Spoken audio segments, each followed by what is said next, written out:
Halo semua, selamat datang di konten baru gue yang berjudul Membahas. Sesuai judul di konten ini, gue akan membahas apapun yang sekiranya lagi pengen gue bahas. Atau mungkin kalian punya request yang menarik untuk dibahas, silahkan komen di bawah. Tapi sebelum kita mulai, mari kita bumper dulu. Mungkin bagi dirimu. Nah, mari kita mulai bahas nih teman-teman tentang JKT48. Tapi kenapa sih episode pertamanya harus JKT48 gitu? Kenapa nggak yang lain dulu? Atau mungkin BTS yang lagi naik-naiknya? Iya kan? Nggak, karena soalnya beberapa hari ini gue lagi sering banget ngikutin JKT48. Jadi kenapa nggak sekalian gue bahas aja? Ya kan? Jadi langsung aja nih kita bahas.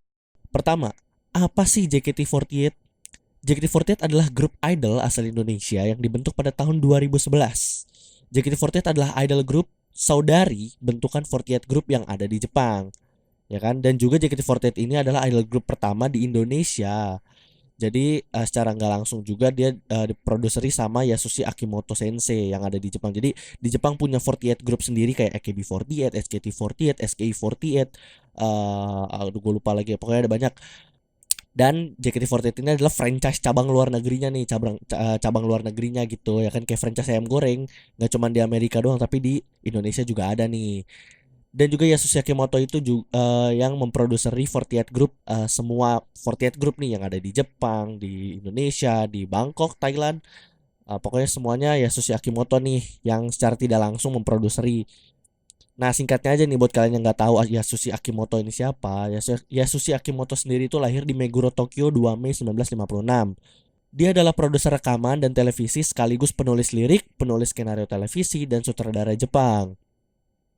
Nah, balik lagi nih ngomongin JKT48. JKT48 sendiri juga selain idol grup pertama di Indonesia, ya kan, JKT48 juga merupakan saudari atau sister grup pertama AKB48 yang didirikan Yasushi Akimoto tadi yang ada di luar Jepang. Jadi kalau lo lihat ada 48 grup di Thailand, Manila, dan lain-lain, itu berarti adanya ya. Mengadopsi konsep yang sama dari AKB48 yaitu Idol You Can Meet gitu kan.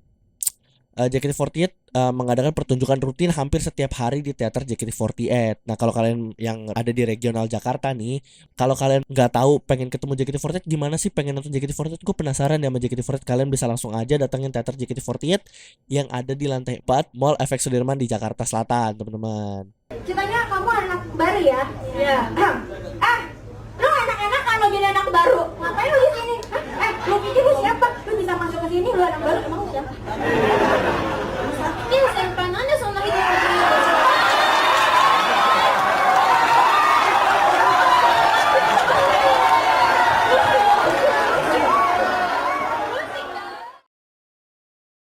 Kita mulai ke karir nih.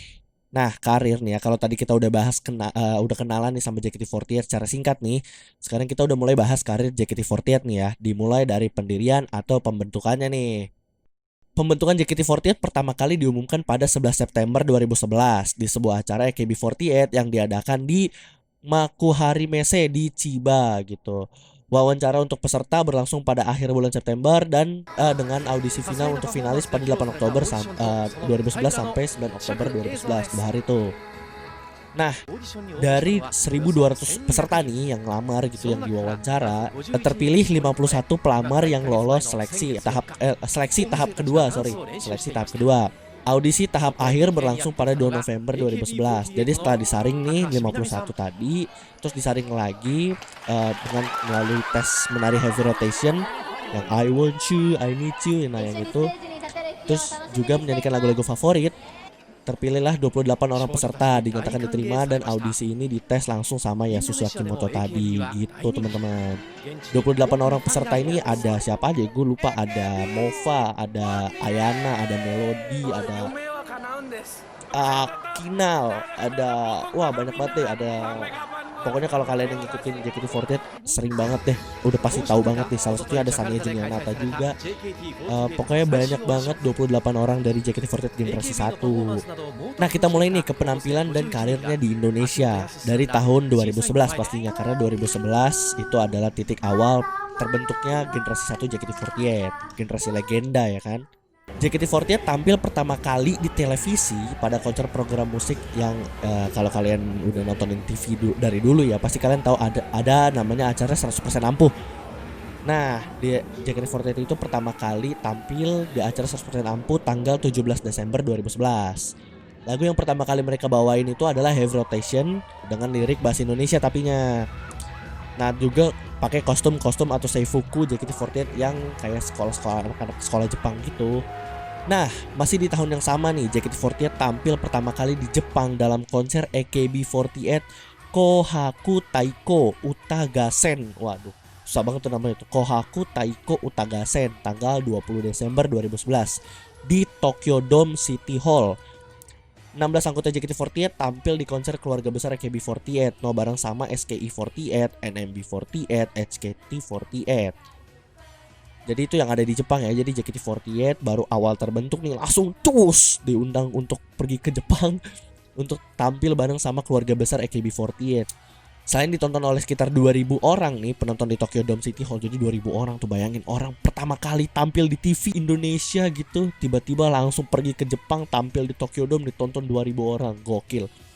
Dan juga katanya konser ini ditayangin secara langsung di 113 layar gedung bioskop di seluruh Jepang. Wow, gila, keren banget. Lu bayangin deh, nonton konser pilihannya ada dua, mau datang langsung ke tempatnya atau mau nonton di bioskop. Luar biasa emang AKB48 Jepang ya. Jadi pengen ke Jepang nih, ada yang mau bayarin. Nah, mulai nih 2011 pindah ke tahun 2012 nih. Akhirnya di tahun 2012 muncullah peluncuran video musik Heavy Rotation versi JKT48. Versi JKT48 ya teman-teman, berarti bukan versi yang di Jepang, tapi ini versi Indonesia. Dilakukan pada acara Handshake atau acara salaman 14 Januari 2012 di Atrium FX Center. Video musik ini kalau kalian belum pernah nonton ya, kalian bisa langsung aja cek di link bawah untuk langsung ke videonya. Jadi intinya video musik ini bertemakan acara penerimaan siswa baru di sekolah menengah atas anak SMA nih. Dan juga lagu ini sebelumnya dipakai buat iklan-iklan TV. Jadi kalau kalian pernah denger lagu ini kayak kok gua nggak aneh gitu denger lagu, aduh I want you, I need you, I love you, ini lagu di mana? Nih gue kasih tahu nih, jadi lagu ini sebelumnya pernah dipakai di iklan televisi Pocari Sweat teman-teman, yang dibintangi sama JKT48 itu sendiri. Nah, setelah peluncuran Heavy Rotation, JKT48 mulai sering nih tampil di program-program televisi. Kayak waktu itu di SCTV, JKT48 tampil di acara Inbox. Terus juga di Global TV tampil di acara 100% Ampuh. Serta yang paling sering banget nih, kalau kata orang-orang dulu ya, ada fans zaman dahsyat. Nah, karena mereka emang sering banget nongkrong di dahsyat di RCTI. JKT48 ini adalah grup dari AKB. Semakin banyak ini fans-fans JKT48. Kamera boleh ke sana. Kita lanjut nih ya, tahun 2012 juga merupakan tahun-tahun awal keemasan JKT48 nih teman-teman. Jadi kalau kalian kayak nggak aneh deh sama JKT48, atau mungkin kalian lupa gitu sama JKT48 kayak gua dulu ya kan, waktu balik lagi di 2020 kok gua nggak aneh sama JKT48 siapa ya kan, kayak pernah lihat nih. Nah, dari tahun 2012 juga merupakan awal tahun keemasan JKT48. Salah satu buktinya adalah seberapa sering sih kita ngeliat JKT48 di TV pada masa itu coba. Bahkan gak cuma di acara TV ya, di acara TV kayak tadi 100% Ampuh, Inbox Dahsyat dan lain-lain. Kita juga sering banget ngelihat JKT48 tuh tampil di iklan-iklan, ya kan? Gak cuma di acara TV gitu, di iklan pun kita sering banget ya JKT48, ya kan? Awal-awal nih dimulai dari Otsuka Indonesia dengan Pocari Sweat gitu kan, lagu Pocari Sweatnya gitu yang terkenal banget, I Want You, I Need You, Kimi no maafkan sama Mushiki. Nah itu dia. Maafkan suara saya yang jelek itu barusan. Nah, perusahaan-perusahaan di Jepang yang ada di Indonesia nih juga pakai JKT48 sebagai iklan produk layanannya mereka gitu. Jadi kalau kalian gak cuman lihat di Pocari Sweat, mungkin kalian tahu Rakuten bekerja sama MNC Media gitu kan, pakai JKT48 untuk iklan Rakuten belanja online gitu. Nah, untuk belanja online di Rakuten pakai JKT48. Terus juga KAO memakai JKT48 untuk iklan Laurier. Nah, iya tuh iklan Softtek ya kan, pakai lagu Kimi no Kotoga Suki Dagara. Nah, itu juga sangat nyantel banget di kuping orang Indonesia ya. Sama Yamaha nih, untuk anak-anak yang suka motor dari dulu kan, pasti nggak heran deh sama iklan Yamaha yang Mioje ya kan, iklan Mioje, Aita kata Mioje. Nah itu dia yang dibintangi sama JKT48 nya sendiri teman-teman. Terus juga ada Sharp Electronic Indonesia pakai JKT48 untuk kegiatan promosi. Ntar gue kasih lihat footage-nya deh nih, ada beberapa footage dari iklan JKT48 yang kalian bisa lihat.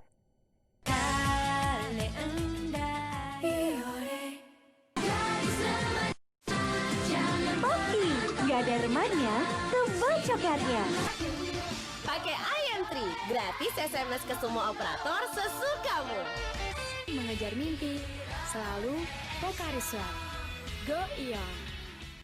Minum Pocari Sweat. Ion tubuh yang hilang dengan Pocari Sweat.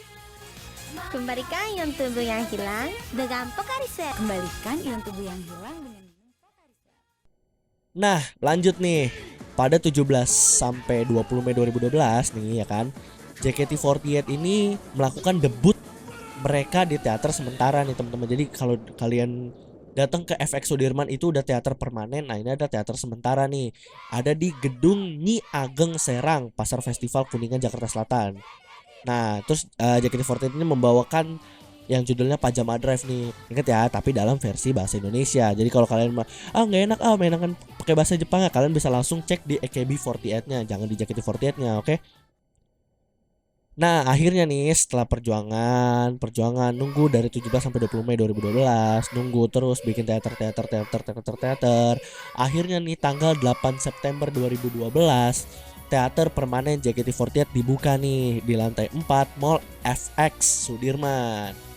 Mereka lanjutin nih pementasan Pajama Drive yang sebelumnya pernah dibawain gitu, yang tadinya ada di teater sementara dibawain juga ke teater yang udah permanen. Bahkan sampai sekarang pun Pajama Drive masih dibawain ya, karena emang lagunya enak-enak banget. Apalagi Sonichi ya kan, aduh enak banget itu. Di tahun 2012 nih juga bawain cerita baru nih ke JKT48 ya kan. Jadi dari perjuangan apa segala macam, di tahun 2012 JKT48 juga membuat cerita baru ke grupnya itu, karena AKB48 ini melakukan perombakan besar-besaran nih teman-teman di grupnya mereka. Jadi AKB48 mungkin udah kebanyakan member kali ya, kita nggak tahu ya kan. Jadi setelah melakukan perombakan besar-besaran di AKB48 ya kan, yang ini diumumkan pada malam pertama konser grup AKB48 di Tokyo Dome tanggal 24 Agustus 2012. Nah, anggota AKB48 ditransfer nih ke grup-grup saudari atau keluar negerinya nih, yang ada di kayak ke mana sih? Ya pokoknya yang dikirim deh keluar negeri gitu kan. Nah, Indonesia nih atau JKT48 ini kedapatan 2 member yang sangat legendaris nih menurut gua. Salah satunya ada Haruka Nakagawa dan Akita Kajo. Ditransfer sebagai anggota JKT48 nih kan. Keduanya berasal dari tim A, dikirim buat ke JKT48 nih. Sakajo Aki, Jakarta 48 へ移籍。JKT48 ですね。チーム A、中川遥、ジャカルタ48移籍。入山アンナ、チーム A。Akita Kajo dan Haruka Nakagawa tampil untuk pertama kalinya ini bersama anggota JKT48 dalam siaran langsung di televisi di Indonesia pada 17 November 2012 dalam lagi-lagi acara yang sangat-sangat terkenal di Indonesia, itu di Dahsyat di RCTI. Jadi member JKT48 Meski demikian ya kan, kedua personel asal Jepang ini mereka cuma tampil di segmen obrolan. Kalau dapat footage-nya untuk pertama kali nanti gua tayangin deh di layar kalian nih. Berarti Akita Kajo sama Haruka Nakagawa nggak tampil dong di Dahsyat, nggak nyanyi dong, nggak ini dong, bla bla bla. Nah, tenang kawan-kawan, tenang. Di RCTI tanggal 9 Desember 2012 nih merupakan penampilan pertama Akita Kajo dan Nakagawa sebagai anggota JKT48. Keduanya membawakan lagu Gomen no Summer.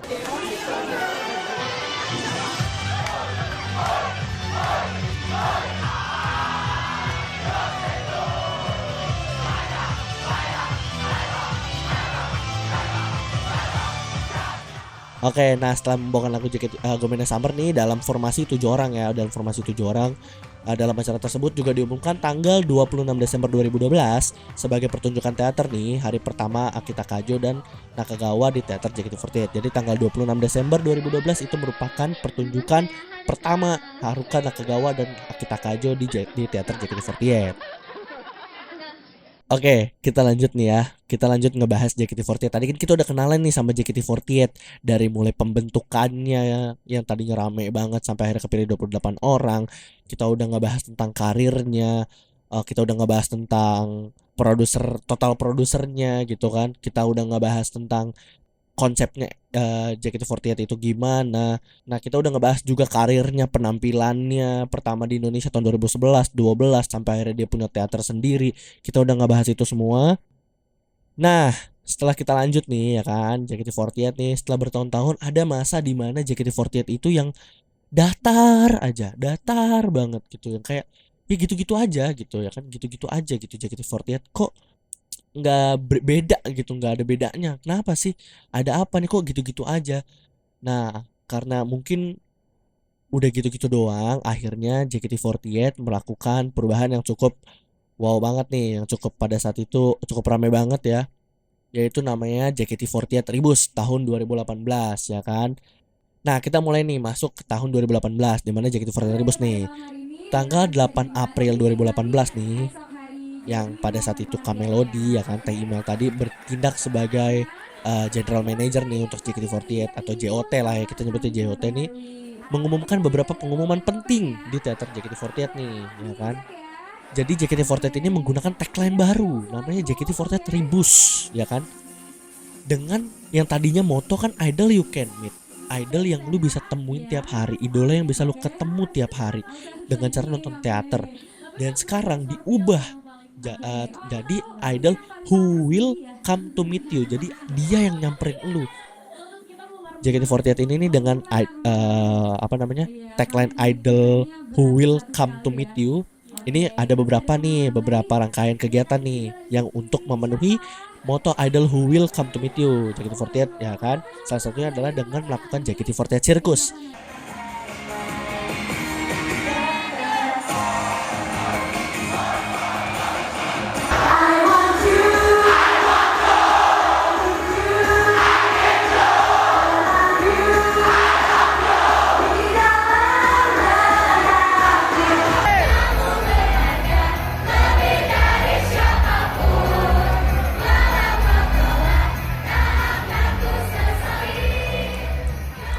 Nah, juga waktu di JKT48 Tribus ini, JKT48 ini nerapin sistem tim baru nih yang dibagi ada tim J, tim K3, tim T, sama tim akademi. Nah, akademinya ini dibagi dua nih, ada tim akademi kelas A sama akademi kelas B.